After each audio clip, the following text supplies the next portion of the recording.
Maths news syllabus channel நேயர்கள் அனைவருக்கும் வணக்கம். பிஜிடிஆர்பி மேத்தமெட்டிக்ஸ் எக்ஸாமில் டோபாலஜி ஒரு புது பேப்பராக கொண்டு வந்திருக்காங்க, ஒரு புது பாடமாக கொண்டு வந்திருக்காங்க. டோபாலஜி நம்ம நல்லா படிச்சுக்கணும். டோபாலஜி ஒரு புது வரவுன்றதுனால அதுலேருந்து நிறைய கொஸ்டின்ஸ் வந்து பேசிக்காக கேட்க ஆசைப்படுவாங்க. அந்த வகையில் நிறைய பேசிக்கான விஷயங்கள் சூஸ் மாதிரி நான் கொடுத்துட்டு வரேன். இப்போது 50 1 மார்க் வரைக்கும் நான் வீடியோ கொடுத்துட்டேன். இதில் இருக்குது இல்லையா? தொடர்ந்து வீடியோஸ் கொடுத்துட்டே வரேன். ரெகுலராக வாட்ச் பண்ணிகிட்டே வாங்க. பெரிய யூஸ்ஃபுல்லாக இருக்கும். பேசிக்காக நிறைய சொல்லிட்டு வரேன் இல்லையா? இந்த வீடியோஸ் எல்லாம் சொன்னதை நான் மிஸ் பண்ணிட்டேன், கொஞ்சம் அந்த வீடியோஸ் எல்லாம் கொடுங்க சார் அப்படின்றவங்க ஜஸ்ட் இந்த நம்பருக்கு 7358591547 இந்த நம்பருக்கு ஒரு மெசேஜ் போடுங்க. இந்த வீடியோஸ்லாம் உங்களுக்கு அனுப்பி வைக்கிறேன். நல்லா உட்காந்துட்டு அமைதியாக அமர அடின்னு அடிங்க, சரிங்களா? இப்போ டோபாலஜி ரொம்ப இன்ட்ரெஸ்டிங்கான ஒன்று அப்படின்றத நீங்களே அடுத்தடுத்த வீடியோ பார்க்கும்போது புரிஞ்சுப்பீங்க. அட்டேங்கப்பா அப்படின்ற அளவுக்கு இருக்கும், சூப்பராக இருக்கும். இப்போ 50 1 மார்க் நான் கொடுத்துட்டேன். 51வது 1 மார்க்லேருந்து நம்ம இப்போ பார்க்க போகிறோம். இது மாதிரி வேறு லெவலில் கொடுத்துக்கிட்டு இருக்கோம். Test batch 1 marks. Test batch வந்து அசர வைக்கும். டெஸ்ட் பேட்சில் இமீடியட்டாக ஜாயின் பண்ணுங்கள், அது ரொம்ப நல்லது. டெஸ்ட் பேட்சில் ஜாயின் பண்ணுறவங்க 7358591547 இந்த நம்பருக்கு ஜஸ்ட்டு ஒரு கால் பண்ணுங்கள். டெஸ்ட் பேட்சில் நாங்கள் ஜாயின் பண்ணிடுறோம். டெஸ்ட் பேட்ச் கொஸ்டின்ஸ் அப்பப்போ வாங்கி பாருங்கள். டெஸ்ட் பேட்சில் சும்மா ஏதோ ஒன்று ஒத்தையரட்டைய மாதிரி அடிப்போம்ல, அப்படிலாம் அடிக்கக்கூடாது. நல்லா படிச்சுட்டு தான் அடிக்கணும். அதுக்கு ப்ராப்பர் ஸ்டடி மெட்டீரியல் இருக்கணும். முதல்ல ஸ்டடி மெட்டீரியல் கையில் இருந்தாலோடைய டெஸ்ட் பேட்சில் ஜாயின் பண்ணுங்கள், இல்லைனா வேண்டாம், வேஸ்ட். அது டெஸ்ட் பேட்சுக்கு வந்து நீங்கள் ஜாயின் பண்ணுறது முக்கியம் இல்லை, சரியான ஸ்டடி மெட்டீரியல் எடுத்து படிச்சுட்டு டெஸ்ட் பேட்ச் கொஸ்டின்ஸை ஃபேஸ் பண்ணணும், அதுதான் நல்லது. ஓகே, இப்போ டோபாலஜியில் 51வது 1 மார்க். இதுக்கு முன்னாடி 50 1 மார்க் கொடுத்துட்டேன். இப்போ 51வது 1 மார்க்கில் சூஸ்லேருந்து பார்க்குறோம், சரிங்களா? 51. Which of the following is a definition of a homeomorphism. ஹோமியோமார்ஃபிசம்னா என்ன? முதல்ல ஒரு ஃபங்க்ஷன் வந்து நம்ம எப்போ ஹோமியோமார்ஃபிசம் சொல்லுவோம் அப்படின்னா, முதல்ல அந்த ஃபங்க்ஷன் வந்து 1 இருக்கணும். எஃப் வந்து எப்படி இருக்கணும்? 1 to 1 இருக்கணும். ஓகே, அதே போல் அது வந்து எப்படி இருக்கணும்னா எஃப் ஆன் டுவாகவும் இருக்கணும். 1 இருந்தால் மட்டும் போதாது, ஆன் டுவாக இருக்கணும். அதாவது ரெண்டும் சேர்த்து நம்ம இந்த பைஜெக்டிவ் சொல்லுவோம் இல்லையா?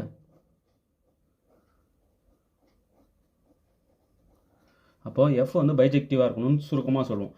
அதாவது 1 ஆன் டுவாக இருக்கணும். ஓகேவா? அடுத்தது எஃப் வந்து கண்டினியூஸாக இருக்கணும்.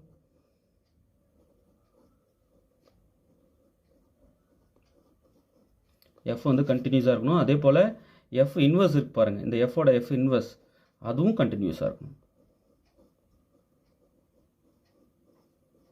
ஓகே, இந்த 4ஆவும் இருந்ததுனா தான் அந்த எஃப் நம்ம ஹோமியோமார்ஃபிசம் சொல்லுவோம். ஓகே,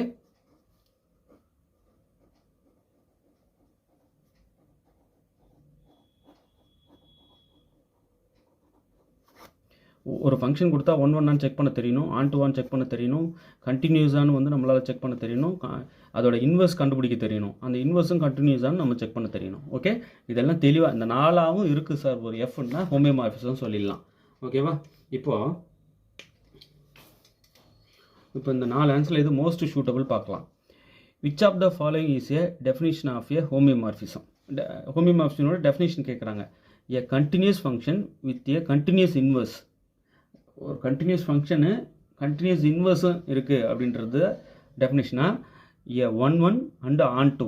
1 ஆன் டூ மட்டுமே போதாதே, continuous function with a 1 inverse அப்படின்னு சொல்கிறாங்க. இல்லையே, கண்டினியூஸ் ஃபங்க்ஷனாக இருந்தால் மட்டும் போதாது, அது வந்து எப்படி இருக்கணும்? 1 to 1 இன்வர்ஸாக இருக்கணும் அப்படின்னு சொல்கிறாங்க இல்லையா? இப்போது எஃப் வந்து மெயினாக பாருங்கள், எஃப் வந்து 1 to 1 இருக்கணும், எஃப் வந்து ஆன் டூவாகவும் இருக்கணும். ரைட்? 1 இருந்தால் மட்டும் போதாது, எஃப் ஆன் டூவாக இருந்தால் மட்டும் போதாது, 1 அண்ட் ஆன் டூவாக இருக்கணும். அதாவது பைஜெக்டிவாக இருக்கணும், அப்புறம் கண்டினியூஸாகவும் இருக்கணும். இங்கே வந்து பார்த்தீங்கன்னா எஃப் கண்டினியூஸாக, அப்போ எஃப் வந்து பைஜெக்டிவ் பற்றி இங்கே சொல்லலை. ஓகே, அப்புறம் 1 to 1 இன்வர்ஸாக. இப்போ எஃப்ஏ வந்து பைஜெக்டிவ் இல்லைன்னு ஆகிப்போச்சுங்க. அப்போ இதுவும் இல்லை. அப்போ இங்கே பார்த்தீங்கன்னா 1 to 1 and onto function. Okay, 1 to 1 onto தான் with a continuous inverse. Function continuous பற்றி இது சொல்லலை. இப்போ இதில் இருக்கிறதுலே மோஸ்ட் சூட்டபிள் எதுன்னு பார்த்தீங்கன்னா ஆப்ஷன் ஏவை சொல்லலாம். இங்கே பாருங்கள், கண்டினியூஸ் ஃபங்க்ஷனு இன்வர்ஸ் இருக்குதுன்னு ஆகிப்போச்சு. அப்போ நாம் அந்த இன்வர்ஸும் கண்டினியூஸ்னு வேறு சொல்லியிருக்காங்க. ஸோ இப்போ இருக்கிறதுலே மோஸ்ட் சூட்டபிள் ஆப்ஷன் ஏ தான். ஓகே சார், இப்போது எஃப் வந்து கண்டினியூஸ்ன்னு இருக்குது. சார், எஃப் வந்து கண்டினியூஸ்ன்னு இருக்குது, பைஜெக்டிவ் பற்றி இங்கே சொல்லலையே சார். ஆனால் இன்வர்ஸோடைய தன்மை சொல்லியிருக்காங்க கண்டினியூஸ்னு போதுமானது இல்லையா.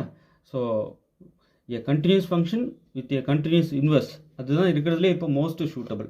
So which of the following is a definition of ஹோமியோமார்பிசமில் கீழே வர 4 இது best. Okay, option A a continuous function with a continuous inverse. இன்வர்ஸும் கண்டினியூஸாக இருக்கணும், அதுதான் மெயின். ஓகே, அடுத்து பாருங்கள், which of the following is a homeomorphism. கீழே வர 4ல் எது ஹோமியோமார்பிசம் அப்படின்னு சொல்லிட்டு கேட்குறாங்க. மெயினாக பைஜெக்டிவாக இருக்கணும் இல்லையா. பைஜெக்டிவ்னஸ் பார்த்துட்டு தான் கண்டினியூட்டி நம்ம பார்க்கணும். சரி, இப்போ இதில் ஆப்ஷன் ஏ இருக்கு பாருங்கள், இது 1-1 கிடையாது. ஏன்னா 2 வேறு எலமெண்ட்டுக்கு சேம் இமேஜ் வந்துடும் இல்லையா. 1-1 என்னென்ன, ஒரு எலமெண்ட்டுக்கு ஒரு image, distinct element has distinct images, அதுதானே 1-1. இப்போ இங்கே பார்த்தீங்கன்னா -1ஓட இமேஜும் 1ஓட இமேஜும் சேம் 1. ஸோ இப்போ இது வந்து 1-1 கிடையாது. 1-1 இல்லைன்னும் போது நம்ம ஃபர்தராக அடுத்து செக் பண்ணிகிட்டு இருக்க வேண்டாம், விட்டுடலாம். இப்போ 2x² அதே தான், இதுவும் 1-1 கிடையாது. இப்போ f(x) = x³ பார்க்குறதுக்கு முன்னாடி mod x பாருங்களேன். mod xம் வந்து 1-1 கிடையாது. டிஸ்டிங்க்ட் எலமெண்ட்டுக்கு சேம் இமேஜ் இருக்குது. அப்போது இதுவும் வந்து 1-1 கிடையாது. அப்போது நம்ம அடுத்து நம்ம செக் பண்ண போகணுன்னு அவசியமே இல்லை. இப்போ இது பாருங்கள், இது 1-1 onto f(x) = x³ 1-1 yes 1-1 onto yes onto. அப்போ இது பைஜெக்டிவ். இதுக்கு வந்து இன்வர்ஸ் இருக்குது. இன்வர்ஸ் இமேஜ் இதுக்கு என்ன கமெண்ட் பண்ணுங்க பார்க்கலாம். இதுக்கு இன்வர்ஸ் என்ன, f(x) = x⁻. கமெண்ட்டில் சரியாக சொல்லுங்கள், இதோட இன்வர்ஸ் இருக்குது என்னென்னு சொல்லுங்கள். அந்த இன்வர்ஸ் கண்டினியூஸாக, எஸ் இன்வர்ஸ் கண்டினியூஸ், இல்லைன்னா நானே கூட சொல்லிடுறேன். இப்போது f(x) = x³ இருக்கு இல்லையா, இதனுடைய இன்வர்ஸ் இமேஜ் வேறு ஒன்றும் இல்லை, f inverse of x = x⁻1/3. இதுதான் இதோட இன்வர்ஸ். ஓகே, சரி, இது கண்டினியூஸ் கன்ஃபார்ம் ஆகிடுச்சு. இது 1-1, இது onto, அதுக்கு இன்வர்ஸ் இருக்குது, இதுதான் இன்வர்ஸு. இது கண்டினியூஸாக, எஸ் இதுவும் கண்டினியூஸ் தான். அப்போ கிளியராக என்னால் உறுதியாக சொல்ல முடியும், இந்த 4ல் ஆப்ஷன் சி தான் வந்து ஹோமியோமார்பிசம், மற்ற 3 இல்லை. ஃபஸ்ட்டு கண்டிஷன்லேயே ஃபெயில் ஆகுது. 1-1லே வந்து 3மே வந்து பார்த்தீங்கன்னா ஃபெயில் ஆகிடுது, 1-1 கிடையாது. இப்போ அடுத்து பாருங்கள், let x, y and z be topological spaces. Suppose f is a function from x to y and g is a function from y to z are homeomorphisms. இது ரெண்டுமே homeomorphisms தான். which of the following is true அப்படின்னு சொல்லிட்டு கேட்குறாங்க. இப்போ அதோட composite functions கொடுத்துருக்காங்க. G composite F அது வந்து ஹோமியோமார்பிசமா, எஸ். அதாவது 2 ஹோமியோமார்பிசனுடைய காம்போசிஷனும் ஹோமியோமார்பிசம் தான். அப்போது ஃபஸ்ட்டு ஆப்ஷன் ஏ வந்து கரெக்டு தான். எது ட்ரூன்னு கேட்குறாங்க. இப்போ G composite F not a ஹோமியோமார்பிசம்னு சொல்கிறது தவறு. அதே போல் F composite G is not a homeomorphism சொல்கிறதும் தவறு. நன் ஆஃப் தி அபோ அதுவும் சொல்ல முடியாது. இப்போ 2 ஹோமியோமார்பிசமுடைய காம்போசிஷன் ஹோமியோமார்பிசம் தான் இல்லையா. அப்போ ஜி காம்போசிட் எஃப்ன்றது ஹோமியோமார்பிசம், இதுதான் ட்ரூ. ஓகே,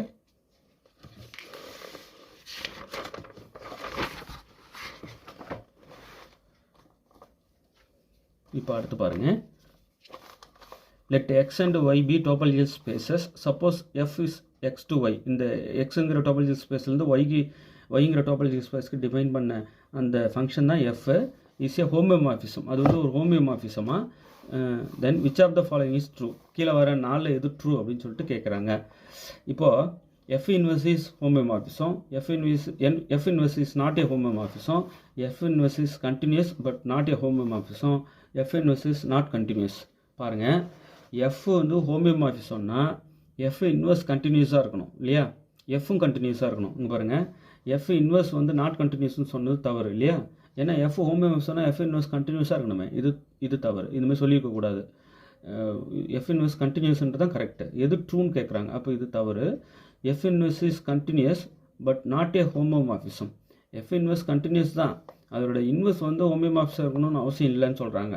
ஆனால் நமக்கு தெரியும் எஃப் வந்து ஹோமியோமார்பிசம்னா அதோட இன்வர்ஸும் ஹோமியோமார்பிசமாக இருக்கும், டவுட்டே இல்லை. Okay, F inverse is not a homeomorphism சொல்கிறது தவறு. ஆப்ஷன் ஏ தான் இதுக்கு கரெக்ட். இப்போ எஃப் ஹோமியோமார்பிசம்னா அதோட இன்வர்ஸும் ஹோமியோமார்பிசம் தான். Okay.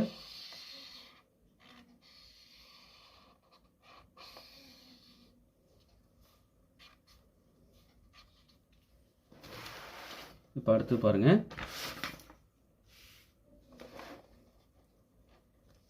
which of the following is not a homomorphism? கீழே வர நாளில் எது வந்து not a homomorphism? இப்போது இங்கே பாருங்கள், எல்லாமே ஆர்லேருந்து ஆருக்கு தான் டிஃபைன் பண்ணியிருக்காங்க. ஸோ பிரச்சனை இல்லை. f(x) = x இது வந்து ஹோமியோமார்பிசம். f(x) = 2x இதுவும் ஹோமியோமார்பிசம். f(x) = x² இது வந்து நாட் அ ஹோமியோமார்பிசம். ஏன் சொல்லுங்கள், இது 1-1லேயே ஃபெயில் ஆகிடுது இல்லையா? ஸோ இது வந்து கிடையாது, இது வந்து நாட் அ ஹோமியோமார்பிசம். இப்போ தான் சொன்னேன் f(x) = x³ வந்து ஹோமியோமார்பிசம். 1-1 ஆன்-டு பைஜெக்டிவ் இது, அதுவும் இல்லாமல் கண்டினியூஸும் இது. இதோட இன்வெர்ஸ் இமேஜ் நான் சொல்லிட்டேன், அதுவும் வந்து கண்டினியூஸு. ஓகேவா? அப்போது இதில் எது தான் வந்து not a homomorphism? Option C.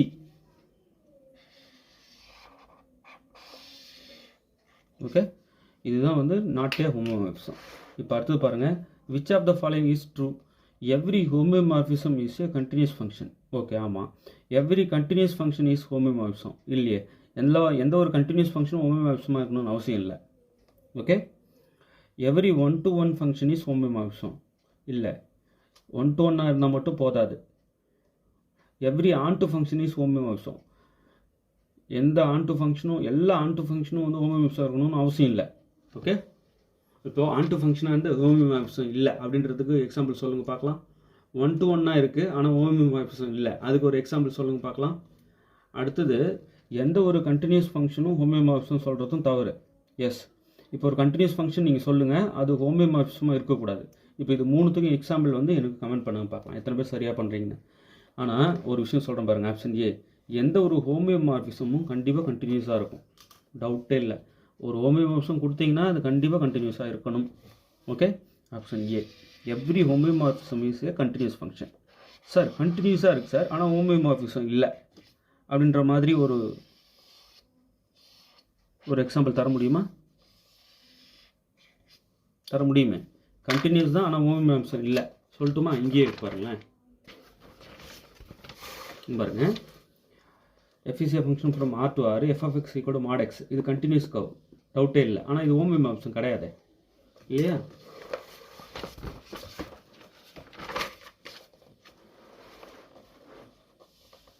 Right. இப்போ நான் என்ன கேட்குறேன்னா, 1-1 இருக்குது ஆனால் ஹோமோமார்பிசம் கிடையாது அப்படின்றதுக்கு எக்ஸாம்பிள் இருக்குது, சொல்லுங்கள் பார்க்கலாம்.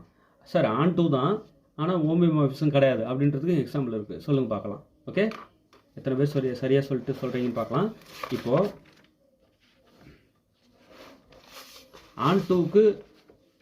ஆன்-டு இருக்குது, பட்டு இதுலேருந்தே சொல்லலாம், இதுலேயே எக்ஸாம்பிள் இருக்குது. ஆன்-டு சார் ஆனால் வந்து ஹோமோமார்பிசம் கிடையாதுன்றதுக்கு இதிலே எக்ஸாம்பிள் இருக்குது, இதிலே இருக்குது, சொல்லுங்கள் பார்க்கலாம். ஓகே,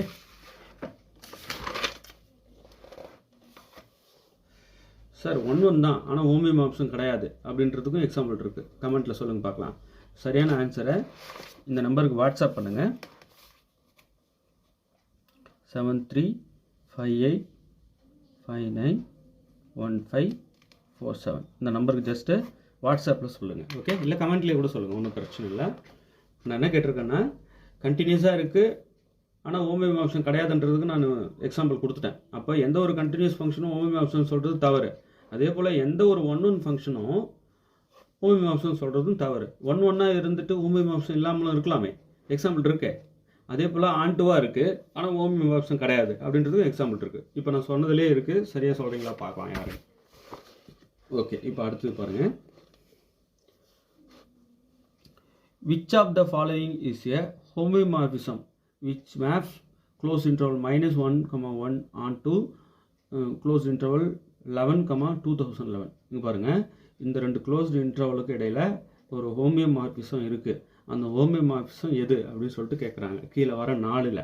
ஓகே, இப்போ ரெண்டு க்ளோஸ்டு இன்டர்வலுக்கு இடையில் ஒரு ஹோமியோமார்பிசம் நம்மளால் சொல்ல முடியும். எந்த ரெண்டு க்ளோஸ்டு இன்டர்வல் கொடுத்தாலும் அதுக்கு இடையில் என்னால் ஒரு ஹோமியோமார்பிசம் சொல்ல முடியும். பாருங்கள், in general f is a function from closed interval a, b to closed interval c, d. t defined by f of x equal to d minus c by b minus a into x plus bc minus ad by b minus a. Okay, இதான் அந்த ஹோமியோமார்ஃபிசம். Okay, இது ஒன்றா இருக்கும், ஆன்டுவாக இருக்கும், F கண்டினியூஸாகவும் இருக்கும், F இன்வர்ஸும் இதுக்கு exist ஆகும், F இன்வர்ஸும் கண்டினியூஸாக இருக்கும். நீங்கள் எந்த க்ளோஸ்ட் இன்டர்வல்னாலும் கொடுங்க, அதுக்கு இடையில் என்னால் ஒரு ஹோமியோமார்ஃபிசம் சொல்லிட முடியும். அது சொல்கிற ஜென்ரல் ஃபார்முலா இதுதான். ஓகே, சரி, இப்போ இங்கே வாங்க. இப்போ இங்கே என்ன கொடுத்துருக்காங்கன்னா -1,1லேருந்து எங்கே மேப் பண்ணணும், 11,2011க்கு மேப் பண்ணணும், ஹோமியோமார்ஃபிசம் சொல்லணும். இப்போ இது ஏ, இது பி, இது சி, இது டி, அப்படி இதில் கொண்டு வந்து போடுவோமா? சரி, டி வந்து 2011 மைனஸ் சி வந்து 11 by B minus A. B 1 minus of -1, A வந்து -1 இன்ட்டு எக்ஸ். ஜஸ்ட் சப்ஸ்டியூட் பண்ணி சிம்பிளிஃபை பண்ணுறேன். அடுத்தது பி இன்ட்டு சி. பி வந்து 1 into C 11 minus A into D. A -1, D வந்து 2011. Okay, by 1 minus of -1. இந்த term தான் இங்கே. ஓகே, இப்போது 2011லேருந்து 11 கழிச்சா 2000, right, by 1 minus into minus இங்கே +1 ஆகிடுது, 1 + 1 2 ஆகிடுது, இன்ட்டு எக்ஸ் ப்ளஸ் இங்கே வந்து 1 × 11 11, இங்கே மைனஸ் இன்ட்டு மைனஸ் ப்ளஸ் ஆகிடுது, 1 × 2011 2011 பை இங்கே கீழே 2 ஆகிடுது இல்லையா? இந்த டேர்மை தான் இங்கே வரும். இப்போ இதை கட் பண்ணிங்கன்னா ஜஸ்ட்டு 1 இந்த 0லாம் அப்படியே எழுதிக்கலாம். ஸோ 1000 இல்லையா? 1000 எக்ஸ் ப்ளஸ் இது ரெண்டுத்தையும் ஆட் பண்ணிங்கன்னா 2022 பை 2, ரைட்? இந்த எக்ஸ் அப்படி யூஸ் பண்ணிக்கணும். இப்போ இதை கட் பண்ணிங்கன்னா 1011, ரைட்? அப்போது 1000 × எக்ஸு ப்ளஸ் 1011. ஓகே, இதுதான் அந்த ஹோமியோமார்ஃபிசம். இதுக்கு இடையில் கொடுத்த 2 க்ளோஸ்ட் இன்டர்வலுக்கு இடையில் இருக்கிறது. இப்போ இந்த கீழே வர 4ல் இது மோஸ்ட் சூட்டபிள் பாருங்கள், கரெக்டாக மேட்ச் ஆகுது. Option A, right? ஸோ எந்த க்ளோஸ்ட் இன்டர்வல் கொடுத்தாலும் என்னால் ஒரு ஹோமியோமார்ஃபிசம் என்னால் சொல்ல முடியும். அது 2க்கு இடையிலன்னா அப்போ அந்த 2 க்ளோஸ்ட் இன்டர்வலையும் ஹோமியோமார்ஃபிக் சொல்லிடலாம் இல்லையா? இப்போ any 2 closed intervals are homeomorphic, right? ஒத்துக்கிறீங்களா? 2 ஸ்பேஸ்க்கு இடையில் ஒரு ஹோமியோமார்ஃபிசம் சொல்ல முடிஞ்சாலே அது எந்த ஸ்பேஸாக இருந்தால் என்ன, அதை நான் 2ம் ஹோமியோமார்ஃபிக் சொல்லிட முடியும், ரைட்? இப்போ ஒரு கேள்வி கேட்குறேன், யார் கரெக்டாக பதில் சொல்கிறீங்க பார்க்கலாம். The homeomorphism between open interval -1,1 to onto இது. ஓகே, இதிலிருந்து இதுக்கு மேப் பண்ணுறது 3,7 இஸ் கீழே வர 4 இது. நான் ஹோமியோமார்ஃபிசம் கேட்குறேன், இதிலேருந்து இதுக்கு டிஃபைன், இந்த ஓப்பன் இன்டர்வல்லேருந்து இந்த ஓப்பன் இன்டர்வலுக்கு டிஃபைன்ட் ஆகிற ஹோமியோமார்ஃபிசம் எது கீழே வர 4ல் அப்படின்னு சொல்லிட்டு கேட்குறேன். யார் போட்டு சரியாக ஆன்சர் சொல்கிறீங்கன்னு பார்க்கலாம். 4ல் எது கரெக்டுன்னு ஜஸ்ட் கமெண்ட் பண்ணால் போதும். ஓகே, இல்லை சார் நான் டீட்டெயிலாக போட்டே அனுப்புகிறேன் சார், எனக்கு தெரியும் அப்படின்றவங்க இந்த மாதிரி சார், இந்த மாதிரி எதனா டேரெக்ட் ஃபார்முலா இருக்கா சார்? எஸ் இருக்குது. அந்த ஃபார்முலா தெரிஞ்சவங்க போட்டு எனக்கு தெளிவாக இந்த ஸ்டெப்பில் கொண்டு நிறுத்துங்க. நிறுத்திட்டு இந்த 4ல் எதுன்னு கரெக்டாக கமெண்ட் பண்ணுங்கள். ஓகே, இப்போ நான் இது சரியான விடையை அடுத்த வீடியோவில் சொல்கிறேன், ரைட்? தொடர்ந்து நம்ம சேனல் வாட்ச் பண்ணிகிட்டே வாங்க. வீடியோஸ் எல்லாத்தையும் உங்கள் ஃப்ரெண்ட்ஸுக்கு ஷேர் பண்ணுங்கள்.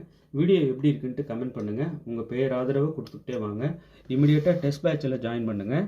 7358591547 இந்த நம்பருக்கு ஜஸ்ட் ஒரு வாட்ஸ்அப் போடுங்க. டெஸ்ட் பேட்சில் உங்களை ஜாயின் பண்ணி விட்டுறோம். ஸ்டடி மெட்டீரியலும் வாங்கி படிங்க. உங்களுடைய பேராதரவு கொடுங்க. தேர்வில் வெற்றி பெற வாழ்த்துக்கள். தேங்க்யூ.